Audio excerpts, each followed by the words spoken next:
Welcome to I Think This Is Great with Clay and Ferno.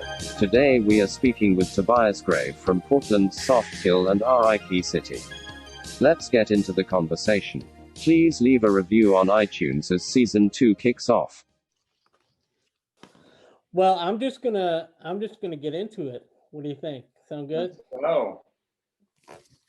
All right, everybody. Welcome to I Think This Is Great. Clay and Ferno here with Tobias Grave. Dude, welcome. Thank you for having me.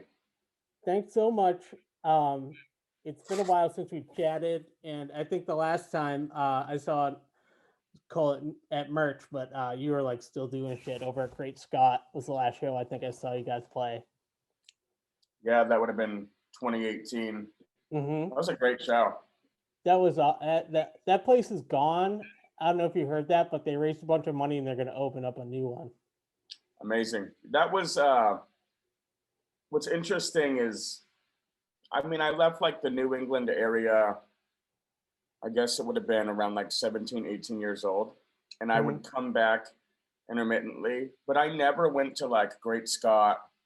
I never made it to Once Ballroom until the last, I guess it would have been 2019. We went on tour. Yeah, 2019 show. Yeah. A lot of the places that Boston is known for, like outside of the Middle East and the Rat when I was a kid, I didn't go to, so. Yeah, it's sad that Once is also in the same boat. They closed the place, but they're going to try to find a new place. So it's it's all about community, and we'll get through it, and there'll be places for you to play when you come back. Softkill is your band. We met. You wanted to book one of my favorites, Chameleons, at the Middle East when I was working there, and those fucking shows were fun. I think we did two, right? And the first one we did. The first one I was there. Softkill didn't play. That was a great show. And the last one was fucking great too. I mean, the Middle East, just like, as a kid, that was like the place. If you could get downstairs and play a show, even if you were first of five or something. Yeah, exactly. That looked really good to your friends when you hung your flyer up at Bull Moose or whatever. So it was cool to get back there with a band that, like the first real legitimate band that I've put a bunch of effort into. Yeah, those were so fun. Yeah, I mean, like when I was coming up, like that was like Chameleons were one of those bands I would hear. Like the only time I would get to hear them was like on a Sunday night radio show. And I was like, oh fuck, what is this? Like I fucking love this. And then like I just kind of like I kind of forgot about them. But then Mark just kept putting out music and then thankfully came back for that Chameleons Vox tour, and that was just like that blew my mind, man. That was like one of the best shows I've ever been involved with. So thank you for bringing that. Yeah, of course. Those, his band, who he's put together. I don't know who's playing with him when he comes to the States now, but for that period, they did an incredible job of recreating that stuff. The last time, there was a bit of a snafu, like with one of the touring guitar players. So we were kind of round robining and playing. I guess it would have been Reg's parts. But there's also kind of a strange connection because Roger, that was in Curtain Society, I think that's the name of the band. Yeah, out in Worcester. Right, he played guitar for them, and I think they were his backing band many years ago. So yeah, just one of those absolutely phenomenal bands, a huge influence on Softkill, just in the way that the guitars interplay and then the simplicity of the bass right down the middle. Such a blueprint that I feel gets like kind of disregarded, especially in this post-punk genre where everyone's just Peter hooking up high, and it's like, oh man, there's so much more you can do, Well, speaking of that, we have to talk about Softkill because their latest record is literally on repeat. Like I cannot stop listening to it. It's so amazing, and I always keep an eye on what my friends are doing, and like, like I might not. I have a lot of friends that play music, so I might not listen to everybody's new record, like, Yeah. but I'll still support them, and I'll of course, when you come to town, I'm going to see you live, no matter who's putting on the show, But like, this record really, the reason I reached out was to catch up and see how you and the family are doing, but just like this record is so amazing that I just had to give you ultimate props, man. I love it. It's so good, back to front. It was there was like specific records when I was growing up that really mentally for me shaped the concept of track listing and just getting from start to finish without skipping songs. And it's not always just that every song on those records is great, but they have their place. I think was what's always kind of been embedded in my mind.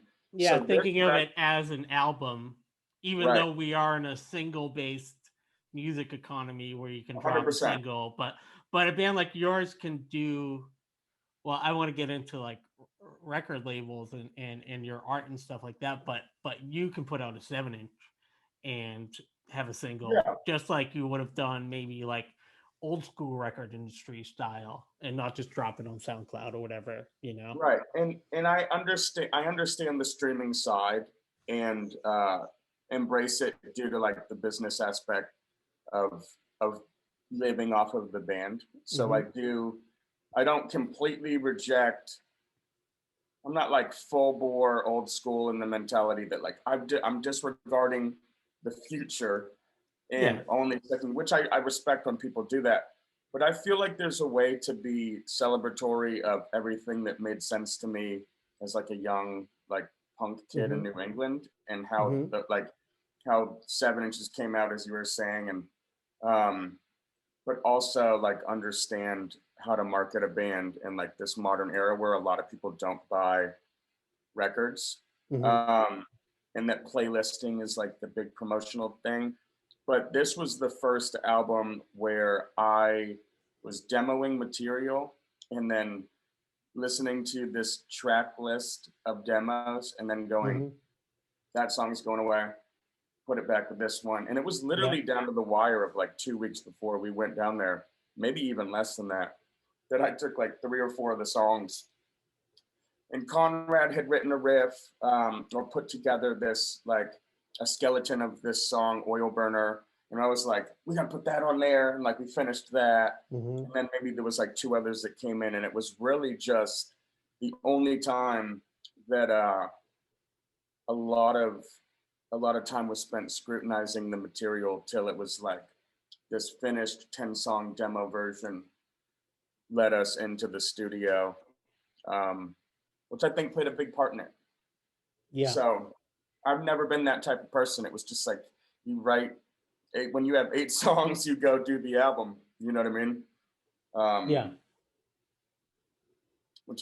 It was cool to have the luxury to do that.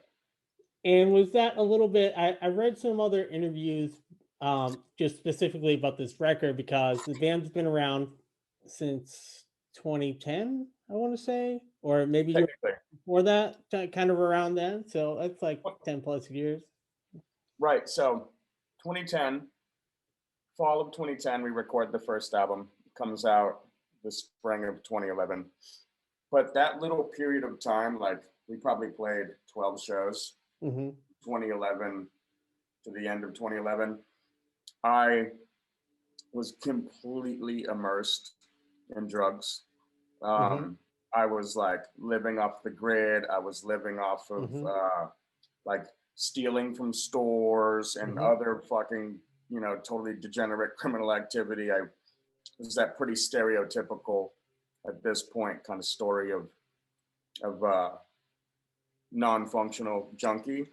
So there's like this period where the first time Soft Kill really does anything serious, regardless of releasing that first record, was when I met you on that first Chameleons run. So that we had played, I think, maybe 8 or 9 of those shows leading up to Chicago, where I was living at the time.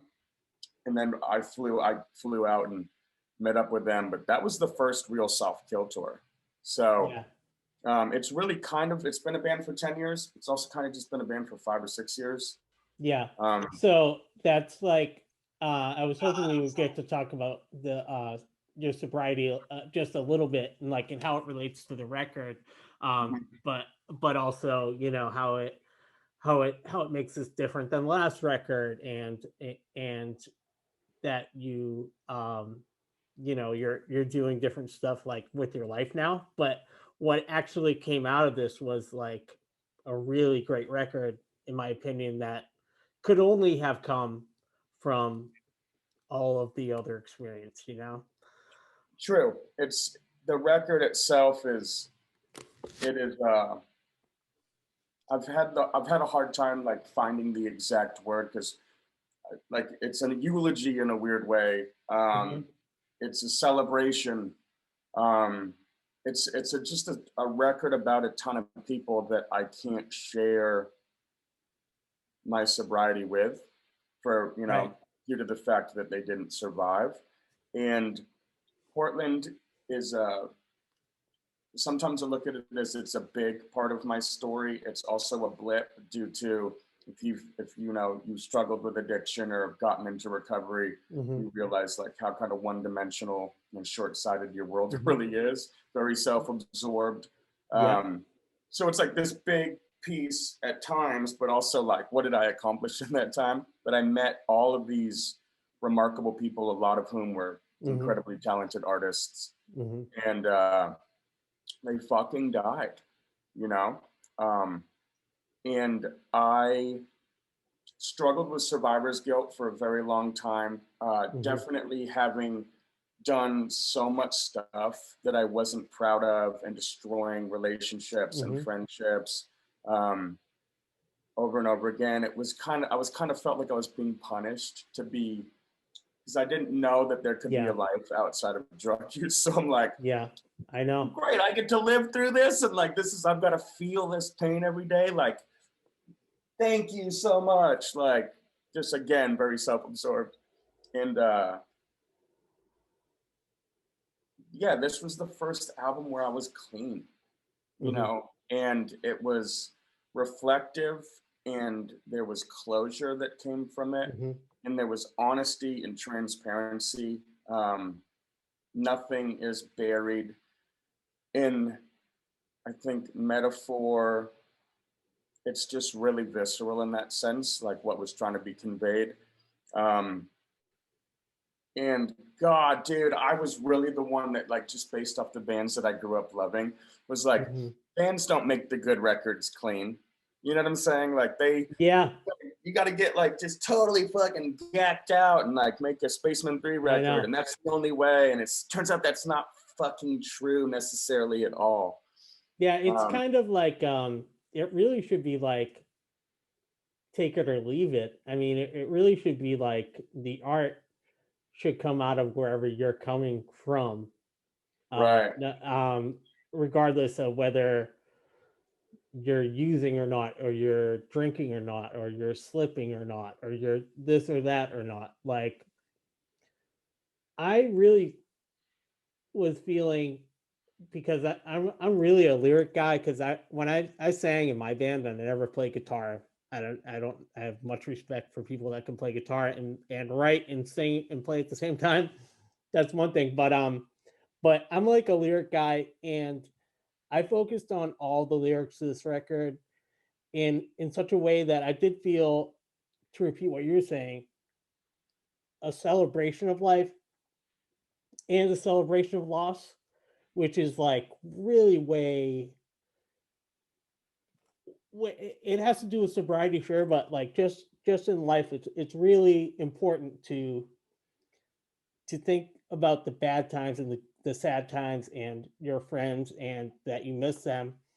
It's also okay to move on. It's also okay to come out with like what I love the sound of all your records, but like the production on this record is like really clean and super hits all the right, literally like all the right notes, and the keys, and like everything sounds so cohesive, and such a like it really is like kind of like it's kind of sad boy, but it's really not. It's really a celebration of these people, and I was identifying so much with those stories because I have those same stories. So I just think that you really nailed it, because I don't know your friends or your friends that you've lost, but those So same you stories do. of this.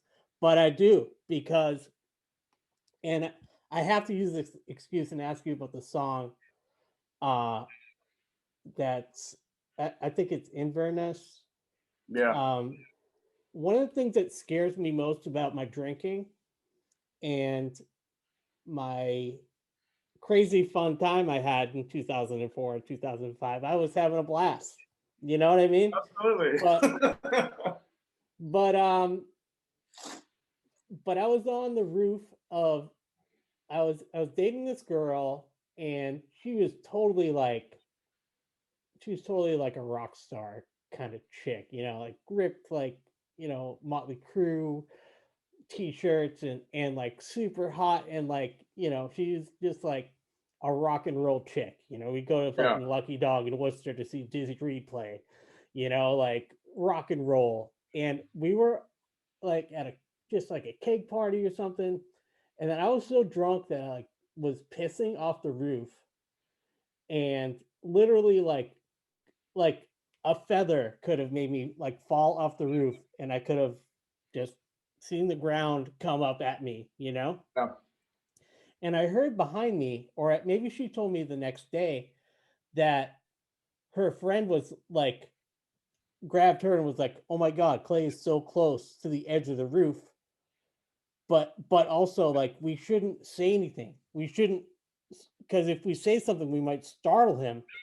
You know what I mean? Yeah. Yeah. So it was just like, what, like, that song instantly transports me to that moment, because I remember it, and I kind of sort of remember how reckless I was being, but I remember not caring at the same time. Right. So Um, that's so. So Inverness is one of like, I think 4 songs on the record where my partner Nicole and I kind of call and response to stories lyrically. Nicole's is a great writer. That's her art form. Um, and she's pushed me, like, I think one of the reasons my writing on the record is so good is this is the first time that I really did have the confidence to understand that lyrics are so fucking important, and that what makes songs memorable and successful is where lyrics and where the voice is placed in the mix, because I've always used voice as an instrument and buried it under a lot of reverb. And it's not that what I'm saying isn't legitimate, but I definitely look back on a lot of those lyrics. I see where I was at. I see the short-sightedness of it due to like being in the throes of addiction. But Inverness is the first verse, and the chorus is about a guy that used to, actually not too far from here in North Portland, had a trap house that they were squatting in, and that guy ultimately fell off of the roof of a building and got paralyzed, and was still on dope and still buried in it. He just basically disappeared. It's an interesting thing that it's not like, junkies aren't just all sitting on social media, especially homeless ones, and people would just disappear from your life randomly and then emerge. But yeah, that's probably my favorite song on the record too. It's mine too. And it was the weirdest thing about it is how Portland this record is. I was in a park that was known for like where you'd go to slam dope in the bathroom. Like the public bathroom, when you look up at the ceiling, there's just black tar heroin spray from people clearing their rigs. And there was this xylophone built for kids to play. And I actually like just started picking it up and wrote that do, do, do, do, do. And I went, hold on, this might be something. So I'm in this place that is just polluted with bad memories for anybody that went through it. and this melody birthed from it, and I just filmed it and went home and immediately wrote the entirety of the song. And I think once the record cohesively kind of came together, I was like, God, it's crazy how inspired, just how the city pushed a lot of this stuff out, you know, and these stories and these things. But not like you being on the roof, like I think the craziest, scariest thing about addiction is when you stop being scared to die. Yes. And it hits fucking hard. And at that point, it's like, I never did the bumps. You know what I mean? Like I was just constantly in use and went too hard and overdosed a million times. And that stuff wasn't scary. Every conversation I had internally where I said, this is my wake up call 4 hours later, you know what I mean? Yeah. And when you don't understand the real chemical disease internal to your brain and psyche, you're just like, I don't understand. Like, I don't understand why that can happen. Yeah. And then I'm still having this gravitational pull towards the next bag, you know? And then, I mean, there's also like, you know, neither of us are addiction recovery specialists, but I'd say that anybody that's gotten sober from booze, which is my story, or drugs, there's something they talk about, which is like that first year is kind of like you think you know everything, you don't know anything, you know, like you are very confident in being sober. But then after 5 years, 7 years of being sober, you really see like that's when I looked in the mirror and was like, oh my God, I didn't give a shit about myself on the roof that time. You know what I mean? Like it comes and it hits you like a ton of bricks. But also the song Inverness it could be the happiest pop song on the record that if you weren't listening as intently as I was to the lyrics, you would just be like, oh, like maybe this is a song about being in a hot air balloon and you're 4 stories high, you know, or something like that. It's just very poppy and just sonically, so cool. Like the Boston Connection, like I was like, I want to write a song that sounds like the Cars, you know, like that was perfect. That's what I was trying to do, you know. I was like, this is what that vibe is, and it's not that I purposely go into doing that, but it's the second it starts coming out, I try to justify like pinpoint the influence to make sure that it's not just like the 5th Weezer album or something, and somebody's gonna be like, what are you doing? Oh. But yeah, if you're that's a weird that's a weird myth, is that like in getting clean that first year is the hardest. The first year is the easiest. It just feels so strange. You're having these profound, like as the fog clears, you're having these profound, uneducated, you know, connections between things. Yeah, you're just like, oh, you know, this and this, and I'm this, and you're in recovery, and you're surrounded by the group, and you're getting like what's beautiful about NA, but also slightly dangerous, and AA too, is you're getting this support system that is like embracive of your growth. You know what I mean? So you're just getting the ego push, which I think a lot of people are still, you know, 10 years clean in those rooms for the ego validation, which I don't shit on, because whatever it takes. No. That's what it is. Then you hit that year, and I got my year tag. I just fucking broke and wept and was like internally destroyed and just cried to the whole room. And it was not a resolving experience. It was like, I was like, what the fuck? You know what I mean? Yeah.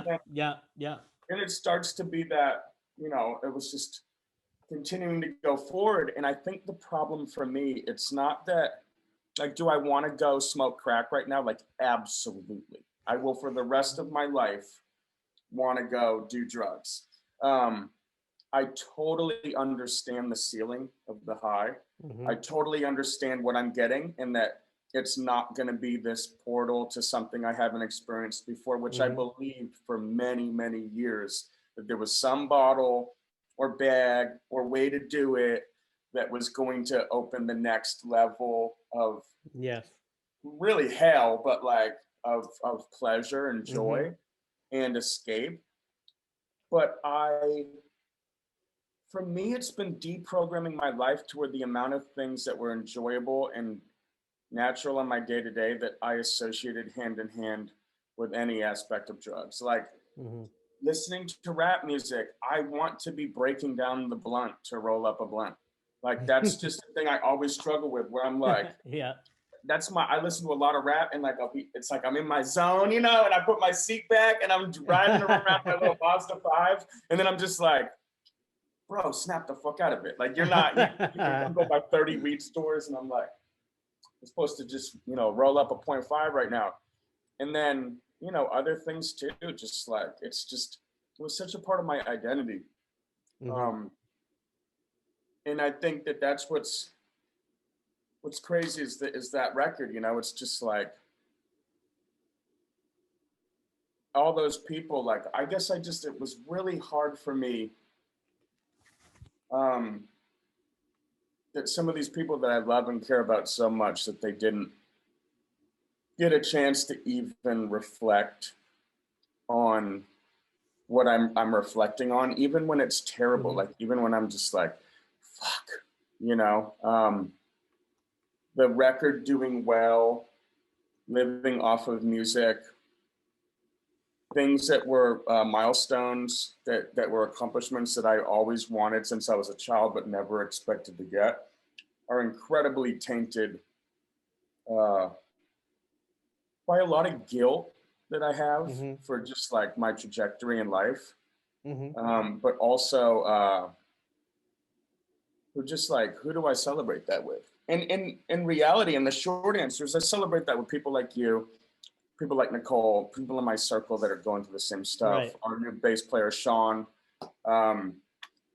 it's coming up on a year. Same shit, you know?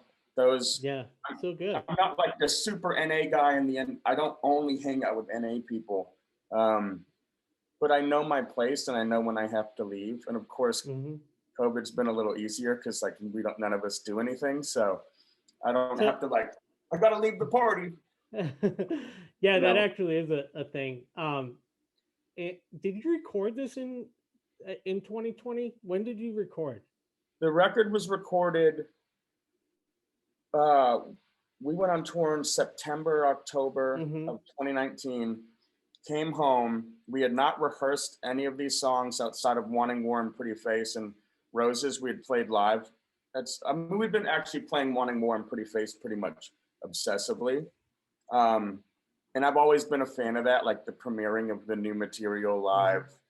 You get we talk about like the marketing of things through like this future world. Okay, well, YouTube posting that new song, those types of things, and that being the only place that you go to hear that is like, I think that's. I feel like Nicole's great at that stuff, right? Who? Nicole's, yeah, she's great at like, this. Oh, Nicole, yeah, absolutely. She's insane. So that we had that, and then it was just like, I think we just fired this thing off where we kind of had been talking to a label and we had set some plans in motion based off of that conversation. We ended up not going with that label. And we were on this fence of like, well, I guess we're just going to not go to the studio because the studio bill is going to be paid for out of pocket. Who can afford to do that? And then something just hit. Like, I think we did something, and then we played like, had some sort of profound experience where, and this happens with me too, because I'm still, you know, with only having a couple years finished it, like my brain flipped and I was just like, we're going to do this record. And we went down to LA with the guy that we had talked to. We made good on the dates and like showed up. We recorded for a few days, came home, played our first headlining show in a while locally here on Halloween. And it was like the most epically beautiful, reaffirming, erasing of any sort of, you know, because we were doing a lot of tours like with weird, heavier bands and stuff to expand our Mhm. audience, and everyone was looking at us like, "What are you doing?" Yeah, who But are these guys? the existence, and it was great for us, but the existence inside the echo chamber, musically, and only touring with like Mhm. obvious peers is, I think it like just shortens your lifespan, you know. Yeah. And growing up in even a scene where like punk rock didn't just mean like a specific sound, it was everything from the Unseen, and then like Pinkerton Thugs, who were this like Clash, our Yeah. Clash, you know what I mean? The probably Yeah. still one of my favorite bands, but then also like, you know, Dropkick Murphys, who were pulling from all of these influences that Yeah, like and I work for Dropkicks, but I also work for the Bosstones, and like the Bosstones is a punk band, it's a ska band, it's a metal band. You know, right, they're all of those things. They right. literally are, and they play shows when they do their hometown throwdown. They have punk bands and ska bands and metal bands. You Yeah, know, and it's so great. if you went to like the Elvis Room or the Rat in the 90s, those bills were very varied and strange. It wasn't until like I kind of the later 90s where it felt like there was enough bands that kind of sounded the same, where shows started to feel redundant. Um, but you got to have like everything kind of felt the same, and I didn't realize that like, you know, as my friends tried to start to drag me to like a Blood for Blood or like a Sam Black Church show, I didn't realize that wasn't punk at the time. I just thought it was like and it is, but I also just thought it was like a different kind of thing, you know, whether I liked Yeah, it or not. Um, and yeah, so I was like, I'm with you there on the hardcore. It's like that is part of the scene, but it was never really my. Those weren't really right, my friends, but all of my friends love that shit. You right. know It what was, I dude, mean? it really hit So good. Boston hard. No, it really hit Boston hard, actually. Yeah, it And did hit it. it was just, it was like for a while, like you had to go to those shows or you weren't going to fucking shows, because Yeah.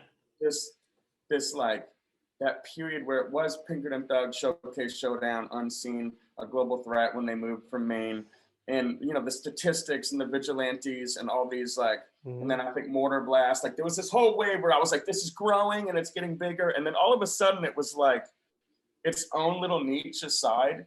But I didn't know about any of those shows. You know, like there was just only hardcore shows. And that, you know, side note, without going on a tangent, that's when I started going down to Providence more and found out that there was Great all this scene in kind of Providence. weirdo shit that Got was happening. lightning bolt, Right. fucking That whole hanging out realm. at the warehouse, doing weird Yes, shit.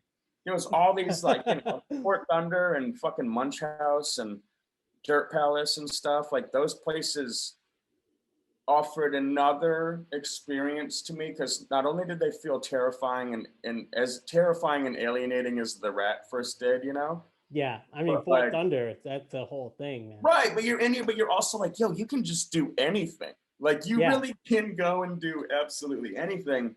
Um, and yeah, so for us, it was like we toured and we had great shows and environments that the strength of our music, even it being different from who we were like, you know, main support for, that it spoke for itself. And we tried to put on a good live show and be like this different experience in that, because, you know, just to try to grow, and it worked. But you go home and you play one of your fucking headlining shows with bands that are It's your always the peers. best.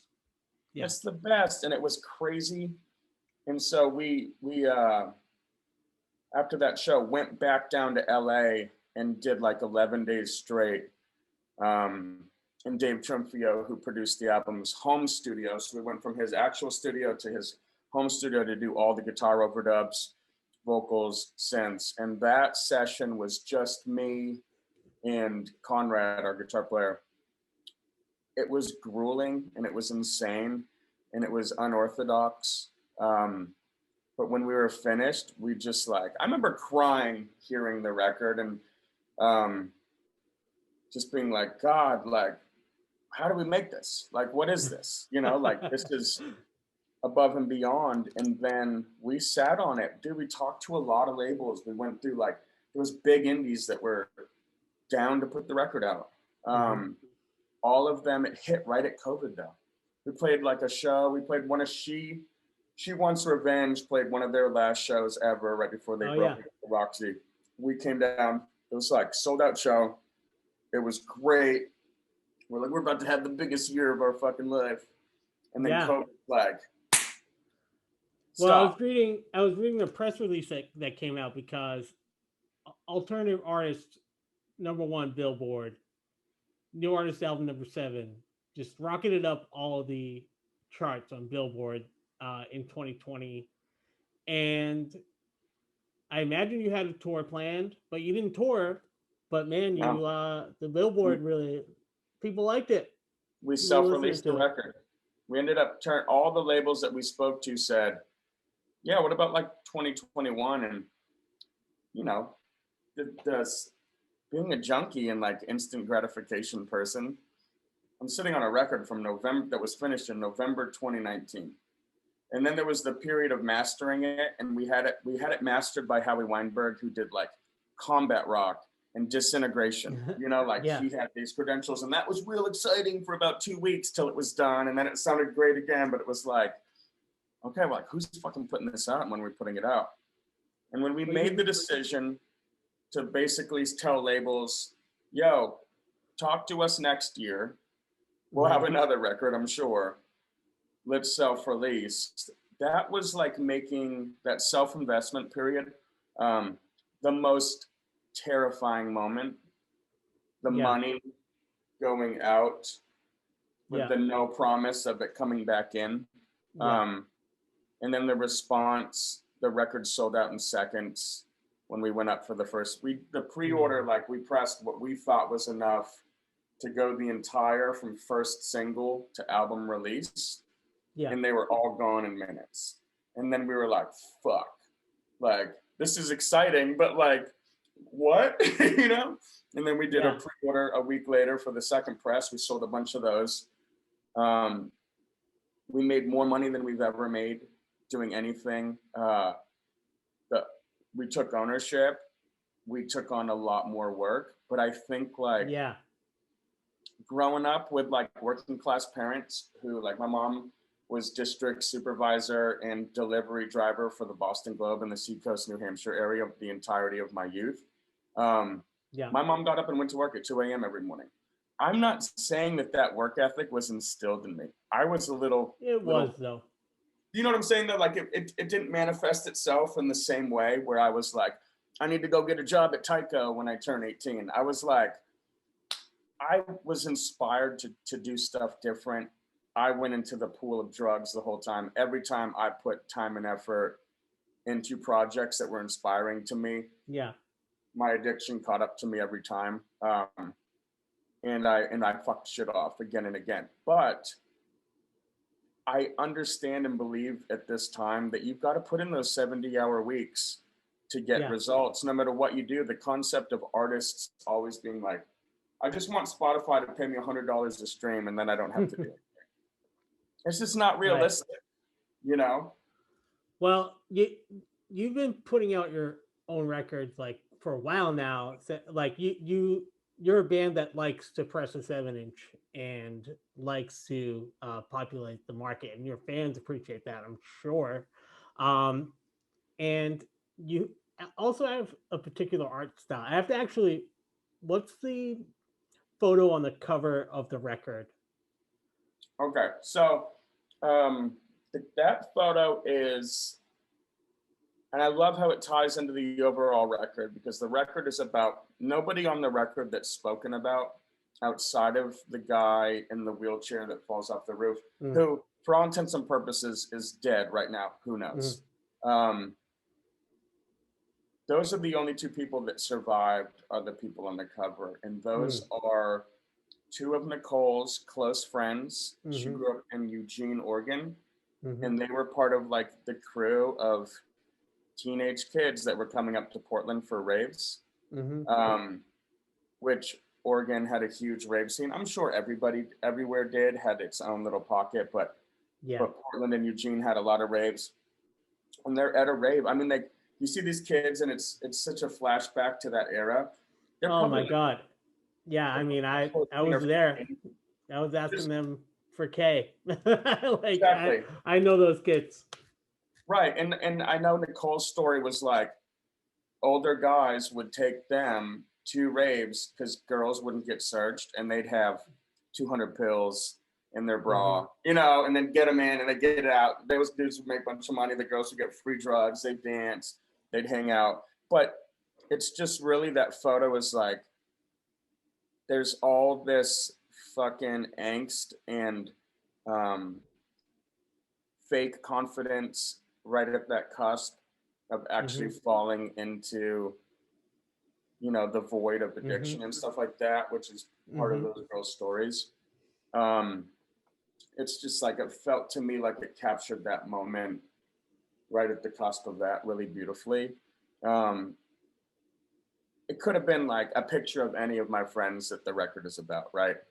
Yeah. So, and it wasn't. So like, it had to be something else. But yeah, like we, besides Choke and Savior, which Profound Lore put out, like we've tried to just keep stuff flowing. We haven't been afraid to spend the money to press stuff. We want it to be engaging and exciting. It's not hard to do that stuff, you know what I mean? Well, it is. Well, it's funny because my friend posted the August Spies 7-inch that I also had in his story today. And I was remembered because I remember back in 1998 when that record came out, I was talking to those guys. They were like, what we do is we all work whatever, fucking McDonald's or whatever. And then every week we put some money into literally a jar in some fucking place in Austin. And they like try to record and press a record. And then they do it again. And they just do it again. Like, yeah, it was funny that I saw that today before I talked to you, and you mentioned all those other great bands. Yeah, so those, like, you know, August Spies.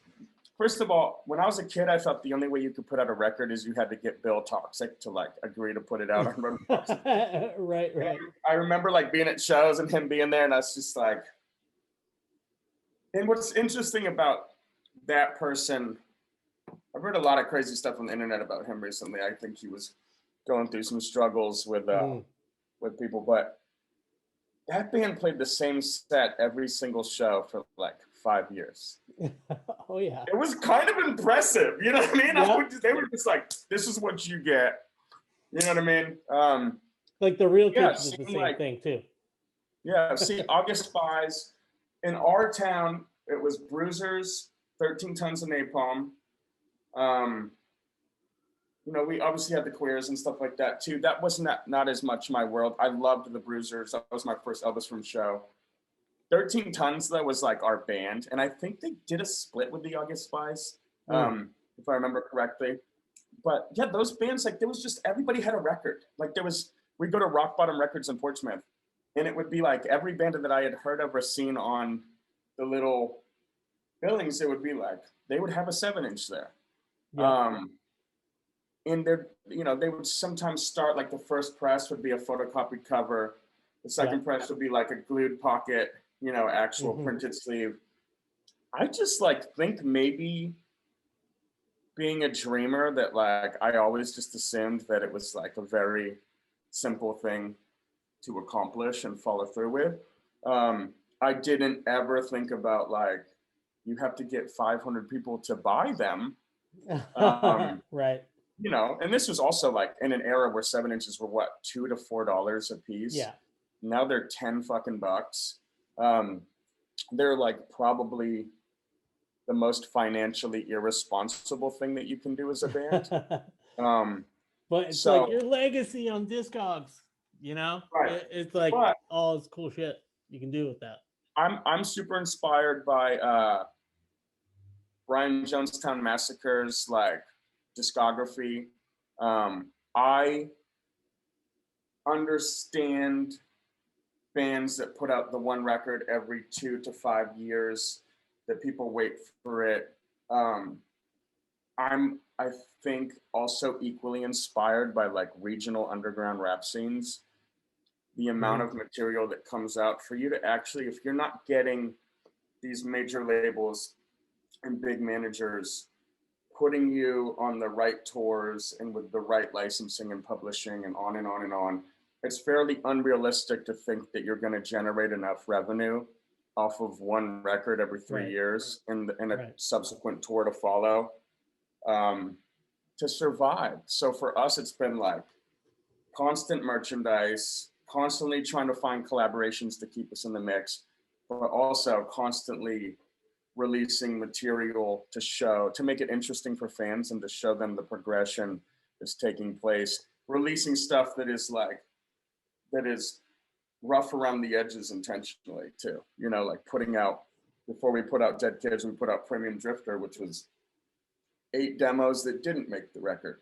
You know, they weren't re-recorded. And I like that record equally as much. Like there's the glimpse into that to me, and like fidelity wise, like I like lo-fi fucked up shit. So how about your design aesthetic is like something that I like. I'm like, every time I see something, I'm like, oh my God, it's like one of the things where I'm like, I wish I could have thought of that. It looks simple, but it's very, very cool. Like, I don't know, like I just, who does like your graphic design? Is that you? So we use, I used to do like 50% of it. I do probably a third of it now. Like I did, like behind me, here, I'll grab one. Like I'll do something like this, you know, and really all that it is like, I'm finding a pattern, I'm changing the color, I'm superimposing some like grainy thing from a zombie movie, and then finding a weird symbol, and then picking a typeface, because typeface is like, growing up punk rock, the most interesting thing to me, right? Like lettering and stuff of that nature. But we also like, we've got kind of a revolving cast of people that we like to work with, like Ethan McCarthy from Primitive Man just did a shirt for us. That was a long time coming. We've used this kid Kiefer to do some great stuff. We've got a couple people we go back to, but really it's, God, dude, Instagram, like you get on there, you find artists. Somebody seems like they could create something that's up your alley. You connect with them. Talk about it. Pay them for their art, which feels great for us, is to be like, I love that too. To be putting money out to the community, which that's one thing in 2020 is like, we spent money going out to other artists and to our local pressing plant, which was is owned by Mark Rainey, who does TKO Records, who was one of the security guys at the Rat in the 90s. He owns a pressing plant here. We probably spent $60,000 on other independent artists, just because we were like, I mean, stuff that we didn't even necessarily need sometimes. We were just like, yo, pay a bill, you know what I mean? Like, give us a shirt design, fuck it, you know? Like, who knows what could come from it? Some of those designs hit too. Like some shirts sell 30, some shirts we've sold like 1,500 of them, you know? But I'm also like just stoked on a lot of the streetwear brands, like specific ones. Well, this is exactly perfect. Let's talk about your shop that you're in right now, R.I.P. City, which is Rip City is a nickname for Portland.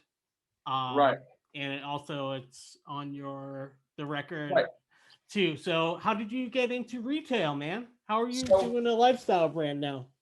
So when I originally was doing the first Soft Kill shirts for kind of the reemergence of Soft Kill, which I guess would have been 2015 leading up to meeting you, I was doing shirts that didn't say Soft Kill intentionally.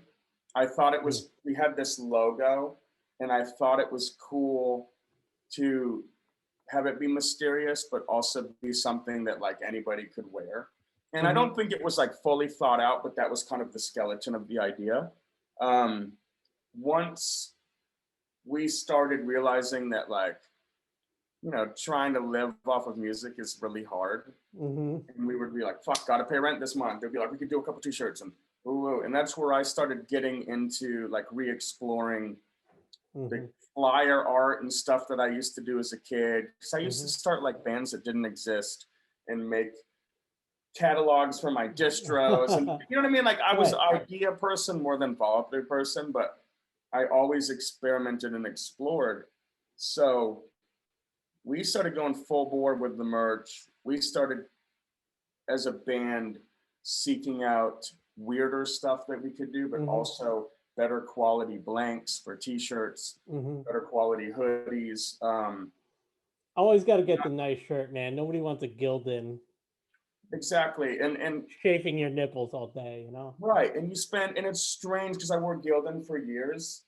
And Me when I too. started wearing like comfort colors, which Gildan also makes, but like that feel of like a 90s skate tee is what those feel like. They're a little oversized. Yeah. And Yeah. you know, just wearing some of these heavily washed hoodies and shit, I was like, I'd go back to a Gildan. I feel like I'm putting like a paper shirt on and getting ready to like be probed at the I doctor. know. I have so many shirts I'll buy like from a band because I want to support them, but then And they I'm just just go like, on a shelf. it goes in the drawer, you know, like whatever. It's the worst. And so like we started doing that. The store happened because okay, so Oregon or Portland is called Rip City. It's a Blazers term, and they called a rip, from my understanding, was a swoosh, right? Mm-hmm. Like we started jokingly calling it like our morbid sense of humor that it was Rest in Peace City for everybody that we knew that died. Perfect. So we kind of did our little adaptation of it and then started branding and putting stuff out there and started telling people we were from R.I.P. City. And they were just like, wait, what? And this building that we're in it just looked so perfect. It was this little like white cement box on my Oh my drive. God, it's the cutest little building from the outside. It's like so cool. And we've got the Adidas campus right down there. And we've got like a little coffee shop here. It was on a drag, but also like off the beaten path. And it was rented they just legalized psilocybin here. Yeah, and I heard that. Wow. This was the fucking office for like the committee that was trying to raise money for to not only get it on the ballot, but awareness around town. Yeah. And I remember, like, I've said this a million times, but I saw it and I was like, well, this isn't going to be a permanent thing, right? Like, yeah, that's like a campaign office, basically. Right. Like, they're either going to be here, like, short term or really short term. So, I was like, when they leave, we're renting that fucking building. And one of those joke ideas, well, 2 weeks later, there was a fucking for rent sign on the building. And I looked at Nicole and I was like, dude, bluff called. Like, let's fucking call that number. We called it. The rent was super reasonable. We needed more space to store all of the mail order stock, because especially to just like the process of packaging and shipping the new album, it being a double LP, they're heavy gatefold tip-on jackets. Dude, I've got like 900. You did it yourself. Boxes. Right, we're doing it ourselves, and we're doing it out of the house. And then we got a rehearsal studio that doubled as an office, and pretty quickly it was all the office with like guitars pushed into the corner. And we were like, well, we got to get that the fuck out of there, so we can make music. So we're like, God, if we just got a space and then had the front half be this kind of bonus store, instead of saying, we're doing a store, all the money is on that. And then it grew pretty quickly. Like, it was like, could be soft kill stuff, but could be like a highly curated record selection and carry other bands that we rock with. And we had started doing the Poison Idea store, where like we can put all the Poison Idea stuff in there. And then I was like, well, what about like guitar effects? Like, there's a bunch. Yeah, you have pedals and a glass case and an amp and everything. Yeah, we've got a bunch of that stuff. Like, I was like, what if we just created this vibe that was like not your typical guitar store too? Like, you come in here and the pedal side of it's all stuff that you can see on the internet but have never gotten to hold in person, because these brands are so hyped and stuff flies so quickly. We've got so many musicians here, like any major city, you know. They come in and it's like this little corner is a living room. There's a nice old, 65 Fender Showman that anything sounds good through. plug in and get more hands-on experience directly with stuff that YouTube videos don't always like tell you if it's for you, you know? Yeah. And it just started growing and kind of becoming this passion thing. And That's so cool, man. I was so yeah, and then psyched to you see actually, you say to yourself, oh wait, I'm also supposed to diversify, right? Like I'm supposed to be that. doing other stuff. And like, it's Mm-hmm. scary. I say this a lot, like, I feel incredibly grateful for where Soft Kill is at and the amount of money that we can generate and help pay everybody Yeah. in the bank's bills.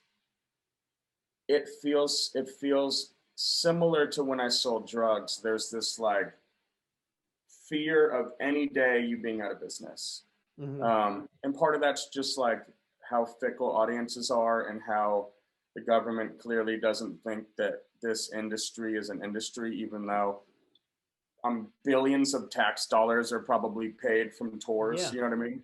Yeah, of course. So just to me, it was like any way that we can start to make money doing other things in addition seems like a win. And the community's been embracing it for, you know, at least a month that we've been open. So yeah, how do people know about the shop? Like how are you letting people know So in initially it was, you know, Portland? we did an Instagram, um, which is my favorite social media platform. Like it seems to just be like concise, it's Mm-hmm. engaging, it's interactive. You know what I mean? You got cool It's looking weird shit how like there too. You know, like so somebody in Arizona could just be like following you, looking at your 100%, t-shirts. Fans 100%. of And your band are just like this kind of music or whatever, you know? right. So initially we piggybacked off of, you know, we just started taking the Soft Kill Instagram and like reposting every single thing in the stories that we're posting on here. That built it pretty quickly. Nice. But the hurdle is stepping outside of the Soft Kill audience. And I Mm-hmm. think the biggest money maker will likely be guitar effects. Mm-hmm. And it's getting people in town to know about that because people still go to websites and go to the retailer section and go like, who has it in my town? Yeah. I feel like anybody that's tried to run a business and this like a band too, like you are constantly trying to figure out how to reach more people, and you're constantly surprised by how many people that you think would know about it on a, like as a Have no given idea. are like, yo, well, you put a new record out like 6 months later, and you're like, Yeah. dude, you have all my albums. You didn't know we put this fucking record out? Like, how is Yeah. that happening? There's a disconnect. Obviously, like social media wants you to pay to promote, and by promoting they mean putting it into the feeds of people that fucking have already followed you, you know, and Right. care about it, which is funny. But yeah, it's just another one of those examples of like, here's this community zone that we can shape and utilize to spread awareness of all of each other's projects and causes and ups and downs. And then after a while, they're like, oh, they're making too much money doing this. Like, we've got to find a way to tackle it, you know? Yeah. That type of shit. So yeah, it's just gonna take time, and it takes. I think for stores, like, I think people are like, do I have the money to stock a store? And that's part of it. But do you have enough money to stay open long enough to where people start to figure out that you're here, and then you can start getting people coming in and out? And we're not doing online sales for like effects pedals or any of the records that we carry by bands that we fuck with or influenced by. So we want it to be, we're kind of handicapping ourselves to have it specifically available to the local public. And you know, we're doing it during a time where people don't want to leave the house. But that being said, people are coming out. It's not going to be forever, man. We're going to get out of it, and we'll be right. And people are coming out. People are coming out, and we're getting to interact with like peers and fans at a time where like no other bands really are, you know? Yeah. So I feel blessed for that. And bands can do when we can have things happen where more people can show up. Like, why not do a signing there? Why not do different things with artists of, you know, like your friends and whatever, you know, like we wanted to feel, and I've felt this way, like Bodega in Boston, yes, where you almost just like anything that they taught, like the people that they can get to come through, and the mutual validation of it feels so exciting. You're like, yo, how yeah. did they get a collaboration with so and so? Or Oliver's a friend of mine, and I remember that because he worked in the Middle East, and I remember he showed me like he initially the idea for Bodega was going to be almost like a school bus, and all of the cool stuff that is now like curated in Bodega would be like in the school bus, and they would kind of drive it around, kind of like a pre pop up of like a lifestyle brand, you know, like, oh, come in, you know, like we're over here, like a pop up food truck or something, but like for culture. And then when I like saw Bodega from like the day it was started, and then he was telling me their cool like idea for how to get into the place and everything. And then yeah, but now they have a place in dude, the LA first time and I they're walked fucking into that, huge. The place is fucking awesome. Like it's the so first nice. time I walked into that fucking place, because like I knew about it, and I think we had just gone to like it was when we played it once, so we pulled up. Ever since that fucking like that Red Sox win against the Dodgers, that was like I've just been pretty like back to baseball obsessed for the past 3 years, you know, like I was when I was a little kid. And this, I'm gonna get like hella shit because I have the White Sox on my face. Chicago is like I feel dual citizenship between Chicago and New England. Okay. I am a Sox fan. I fuck with the White Sox. So I have Southside Chicago love, and I fuck with the Red Sox. And everybody else can go fuck themselves. Like that's my affiliation team was, right? But that Red Sox win against the Dodgers was like so epically beautiful. And I actually watched that in like a Chinese-owned mafia casino in Scotland. At like 4 in the morning, you know, we were just like, we played a show, we went in there. So if after that, when we came back, we went, you know, we gotta go just touch Fenway. We went to the Fenway store. I think I bought tickets for a game I wasn't gonna be able to go to. Touted around like, because our bass player at the time, Owen, he's from New England too. We just walked around like, yeah, you know, champs, you know, and like bought some Red Sox gear, and then I went, yo, we got to check out this place, Bodega. And when we walked in, right, and when we walked in, you know, you walk into this little, you don't even know, like you walk in, you go, oh, whoops, you feel like an idiot. Hits, yeah. Dude, I was like, I felt like I was like in the Ninja Turtles, like when they enter the lair in the beginning. Yep. I just went, oh my God. Like, I was in awe. I couldn't even focus on anything. And then you go in there, it's like so nice. It's so nicely laid out. And I see like your spot looks like pretty nice too. So like, I feel like you, you're like, oh, like, what does it look like in there? You got nice shelves and everything in your place. It looks cool, man. Nicole's dad built it all out. Nice, dude. It's clean, it's posh. I wanted things to be like, I think inherently I always want things to be like this scuzzy underground punk store. You know what I mean? Like, because that's initially what I thought was cool.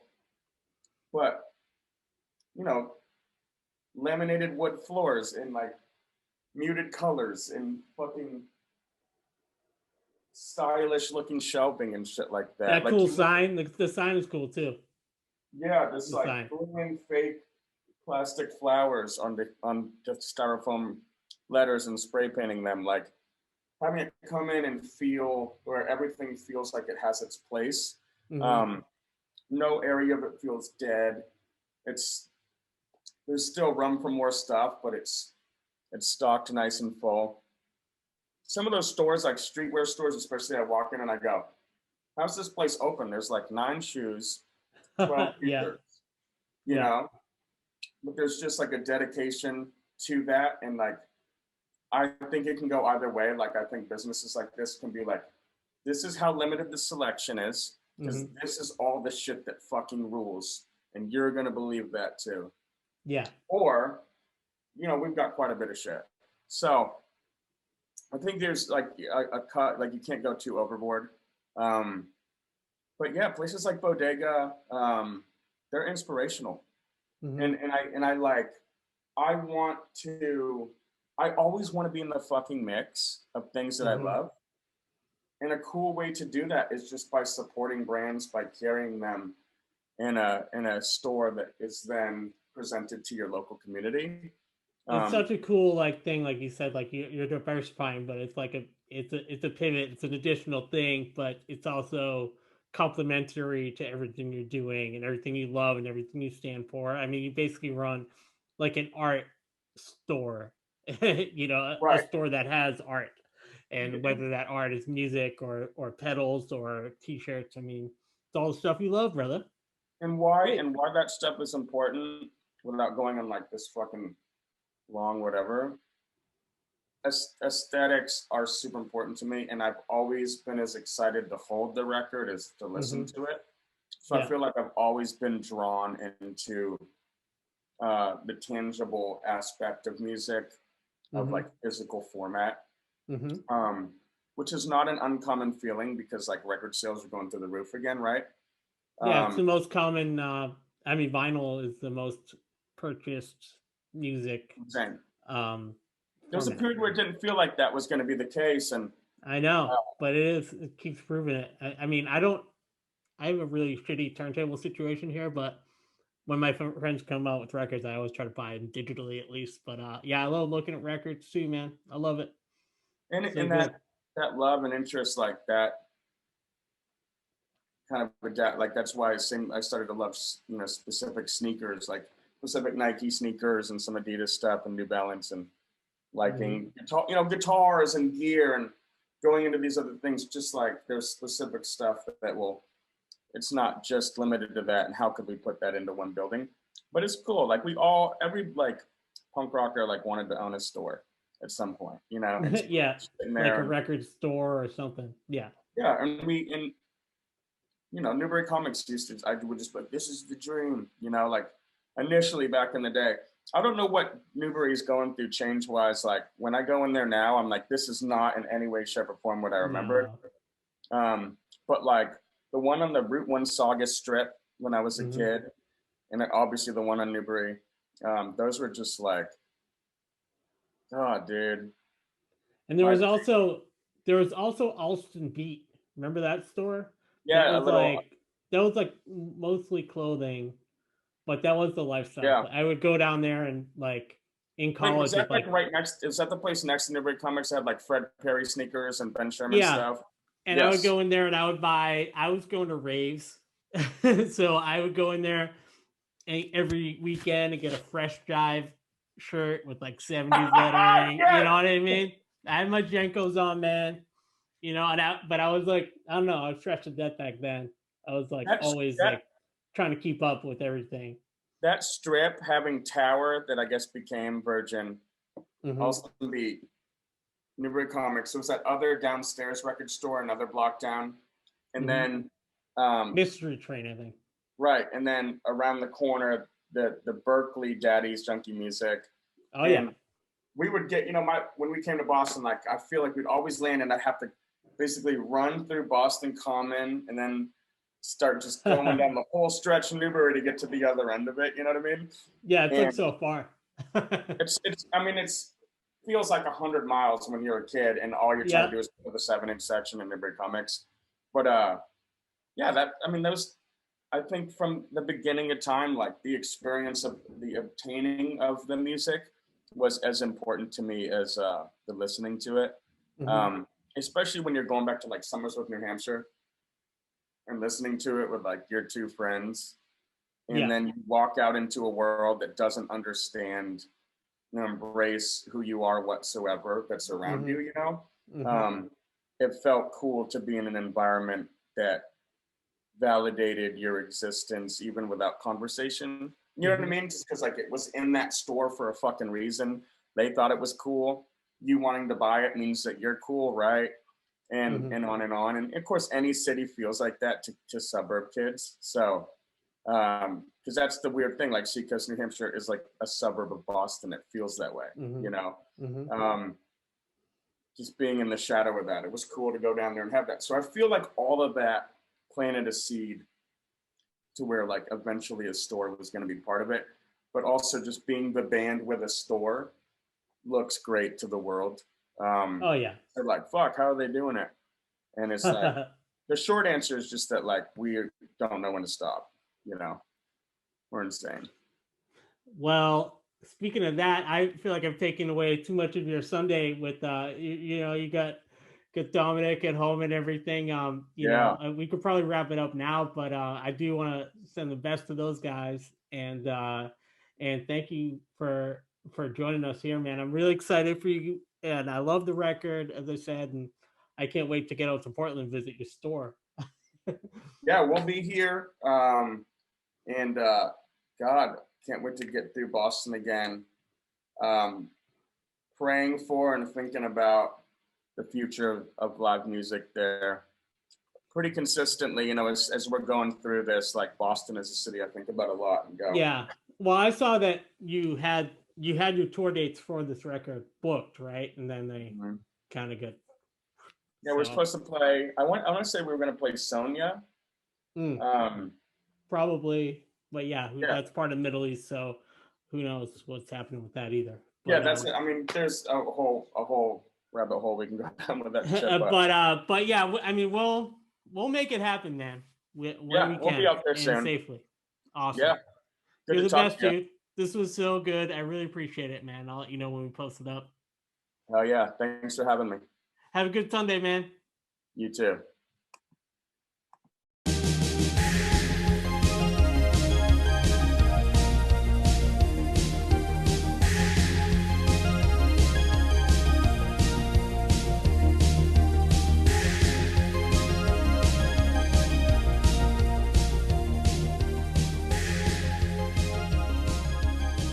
Please like, subscribe, and leave your comments below. Thanks.